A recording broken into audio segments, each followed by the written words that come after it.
आप सुन रहे हैं समाचार एजेंसी ऑफ इंडिया की साई न्यूज में ऑडियो बुलेटिन। नमस्कार, ये समाचार एजेंसी ऑफ इंडिया है। अब आप साई न्यूज की समाचार श्रृंखला में रविवार 6 मार्च 2022 का राष्ट्रीय ऑडियो बुलेटिन सुनिए। एक डेढ़ दशक से सुर्खियों में रहे आसाराम मामले में उस वक्त नया मोड़ आ गया जब उनकी जांच से जुड़े आईपीएस अधिकारी अजयपाल लांबा ने अपनी किताब में कुछ ऐसे लिख दिया जो आरोपी के वकीलों के लिए मुफीद है। फिलहाल आसाराम पर दर्ज रेप केस को झूठा बताते हुए उनके वकीलों ने जमानत के लिए याचिका दायर कर दी है। 7 मार्च को लांबा की पेशी है। Gunning for the godman, the true story behind Asaram Bapu's conviction.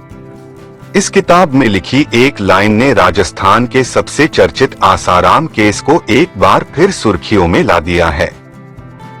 इसी एक लाइन के दम पर नाबालिग से रेप के दोषी आसाराम के वकीलों ने जमानत याचिका दायर की है।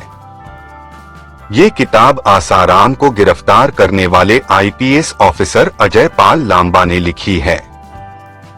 किताब में छपी एक लाइन पर आसाराम के वकीलों को आपत्ति है। याचिका पर सोमवार को हाई कोर्ट में सुनवाई होनी है।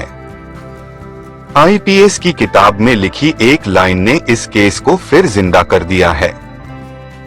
अजयपाल लांबा ने किताब के पेज नंबर 7 पर लिखा है कि टीम के साथ वो जोधपुर के मनाई आश्रम गए थे। लांबा ने जांच के लिए अपने मोबाइल से एक वीडियो बनाया। बुक पब्लिश होने के बाद आसाराम के वकील ने कोर्ट से कहा कि लांबा ने ये बात जज से छिपाई। तर्क दिया गया कि लांबा ने पहले ही आश्रम का वीडियो बनाकर पीड़िता को दिखाया और फिर रेप की झूठी कहानी बनाकर मामला दर्ज कराया। कोर्ट ने 7 मार्च की तारीख तय कर लांबा को पेशी का फरमान दिया है। हालांकि वो इस मामले पर कुछ भी कहने से बच रहे हैं। फिलहाल आसाराम के वकील किताब की इस लाइन को लेकर बिफरे हैं। उनका कहना है कि इसे कोर्ट में सबूत के तौर पर पेश नहीं किया गया। भाजपा सांसद सुब्रमण्यम स्वामी ने पीएम नरेंद्र मोदी पर तीखा हमला बोलते हुए कहा है कि वो रूसी स्टाइल में काम करके मझोले और छोटे आकार की कंपनियों को खत्म कर रहे हैं। रिजर्व बैंक के लोग भी इसमें शामिल हैं। अडानी इस रैकेट के सरगना हैं। उनका कहना है कि ये बहुत खतरनाक बात है। उनका कहना है कि सरकार छोटे और मझोले स्तर की कंपनियों को एनसीटीएल के जरिए बर्बाद करने पर तुली है। ऐसे कारोबारियों को मजबूर किया जा रहा कि वो अपनी कंपनियां बेच दें। रिजर्व बैंक के लोग भी इसमें बराबर के शरीक हैं। अडानी वो कारोबारी है जिसे इन कंपनियों के बिकने से फायदा पहुंचना है। स्वामी ने कहा कि ये देश को गर्त की तरफ ले जाएगा। इस तरह का चलन बेहद खतरनाक घटनाक्रम है। अक्सर अपनी बातों से पीएम मोदी को असहज करने वाले स्वामी के तेवर तीखे दिख रहे हैं। माना जा रहा है कि कभी अटल बिहारी वाजपेयी सरकार को एक वोट से गिराने वाले सुब्रमण्यम स्वामी जल्दी राज्यसभा से विदा हो जाएंगे। राष्ट्रीय सुरक्षा का हवाला देते हुए केंद्र सरकार की ओर से आरटीआई आवेदन खारिज किए जा रहे हैं। साल 2020 से 2021 के दौरान राष्ट्रीय सुरक्षा का हवाला देते हुए केंद्र सरकार की तरफ से आरटीआई आवेदन खारिज करने में 83% का इजाफा हुआ है। हालांकि 2020 से 2021 में 2019 से 2020 के मुकाबले ओवरऑल रिजेक्शन रेट 2.95% तक कम हुआ था। कॉमनवेल्थ ह्यूमन राइट्स इनिशिएटिव के वेंकटेश नायक ने केंद्र सरकार के अलग अलग मंत्रालयों के तहत आने वाले 2182 से अधिक विभागों में आरटीआई आवेदन खारिज करने के कारणों का एनालिसिस किया। बता दें कि हर मंत्रालय को अपने यहां दायर कुल आरटीआई आवेदनों की एनुअल रिपोर्ट केंद्रीय सूचना आयोग को देनी होती है। इस वार्षिक रिपोर्ट का एनालिसिस करने पर पता चला कि 2019 से 2020 में केंद्र सरकार के मंत्रालयों और विभागों में कुल 1,29,00,000 आरटीआई आवेदन दायर किए गए थे। ये आवेदन फाइनेंशियल ईयर की तुलना में 2.48% कम थे। सीईसी के मुताबिक उस दौरान देश में 1.33 करोड़ आरटीआई आवेदन प्राप्त हुए थे। इन आवेदनों में सबसे अधिक इजाफा हेल्थ और स्टील मिनिस्ट्री में हुआ। यहां खारिज किए गए 53,537 में से 1,024 आवेदन राष्ट्रीय सुरक्षा के आधार पर थे, जबकि पिछले साल इस आधार पर 557 आवेदन ही खारिज किए गए थे। नायक ने बताया कि कुल रिजेक्शन रेट घटा है, लेकिन सरकार ने आवेदन खारिज करने के लिए आरटीआई अधिनियम की धारा 8(1)(a) का खूब इस्तेमाल किया है। इसके तहत राष्ट्रीय सुरक्षा को प्रभावित करने वाली जानकारी देने को लेकर छूट दी गई है। प्रधानमंत्री नरेंद्र मोदी जन औषधि केंद्र के मालिकों के साथ ही जेनेरिक दवाइयां उपलब्ध कराने की योजना के लाभार्थियों से सोमवार को वीडियो कॉन्फ्रेंस के जरिए संवाद करेंगे। प्रधानमंत्री कार्यालय (पीएमओ) ने यह जानकारी दी। पीएमओ ने एक बयान में कहा कि जन औषधि दिवस के अवसर पर यह संवाद प्रधानमंत्री मोदी के एक भाषण के बाद किया जाएगा। कार्यक्रम का विषय जन औषधि जन उपयोगी है। बयान के मुताबिक प्रधानमंत्री मोदी जन औषधि केंद्र के मालिकों और योजना के लाभार्थियों से 7 मार्च को दोपहर 12:30 बजे वीडियो कॉन्फ्रेंस के जरिए संवाद करेंगे।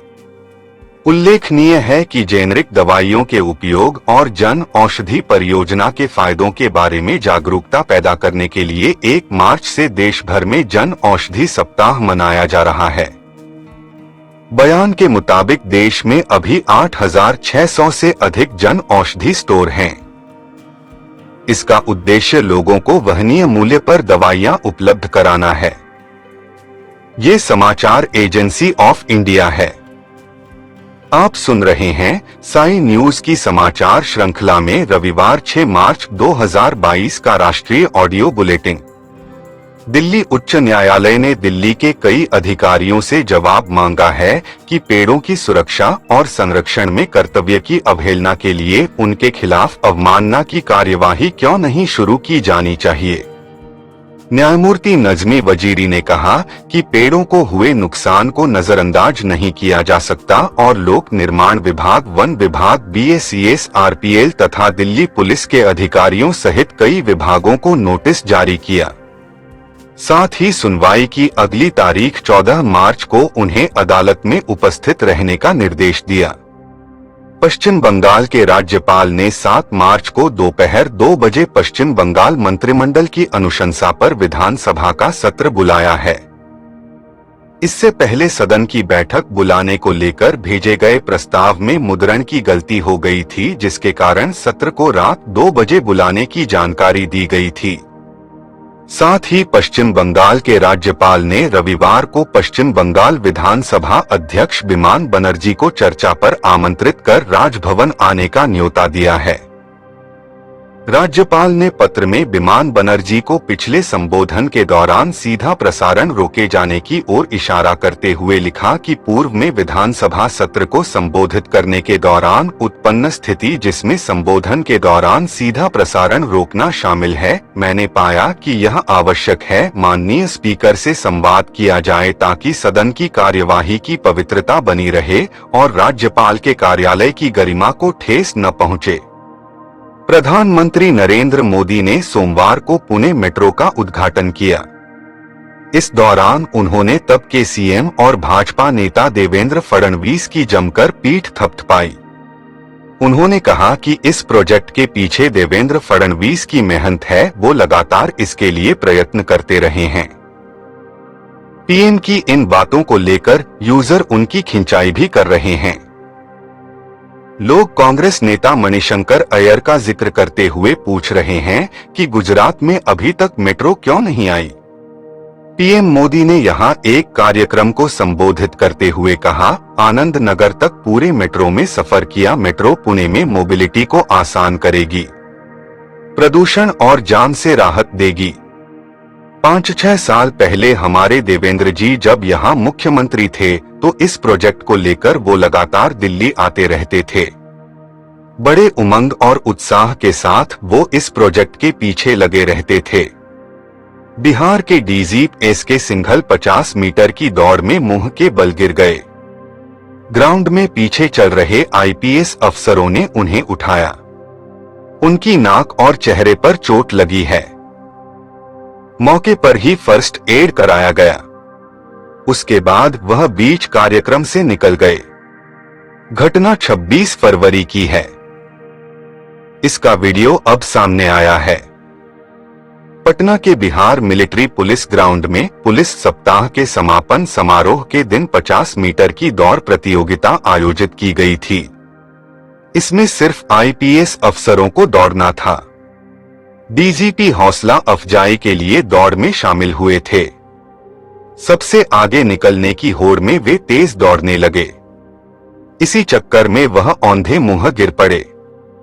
खाटू में बाबा श्याम का लक्खी मेला शुरू हो चुका है। 15 मार्च तक चलने वाले मेले में देश भर से श्रद्धालु धोख लगाने के लिए आएंगे।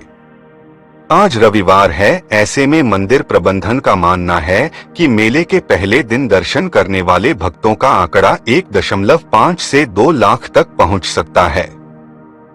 शुरू होने से पहले ही एक सप्ताह के दौरान वहीं 3 लाख से ज्यादा भक्त मेला दर्शन कर चुके हैं। मेले में राजस्थान के अलावा दिल्ली, हरियाणा, उत्तर प्रदेश, मध्य प्रदेश, गुजरात, कोलकाता से भक्त पहुंच रहे हैं। इनमें कई भक्त ऐसे हैं जो पूरे मेले के दौरान खाटू में ही रहकर भक्तों की सेवा करेंगे। बाबा श्याम के साथ होली खेलने के बाद ही लौटेंगे। वहीं कई भक्त 2-3 दिन रुककर बाबा श्याम की आराधना करेंगे। आप सुन रहे थे समाचार एजेंसी ऑफ इंडिया की साई न्यूज में रविवार 6 मार्च 2022 का राष्ट्रीय ऑडियो बुलेटिन। सोमवार 7 मार्च 2022 को एक बार फिर हम ऑडियो बुलेटिन लेकर हाजिर होंगे। यदि आपको ये ऑडियो बुलेटिन पसंद आ रहे हो तो आप इन्हें लाइक, शेयर और सब्सक्राइब जरूर करें। साथ ही आपको बता दें कि समाचार एजेंसी ऑफ इंडिया की लाइव स्ट्रीमिंग आरंभ हो गई है। आप समाचार एजेंसी ऑफ इंडिया की वेबसाइट अथवा चैनल पर जाकर इसे 24 घंटे देख सकते हैं। अभी आपसे अनुमति लेते हैं। जय हिंद।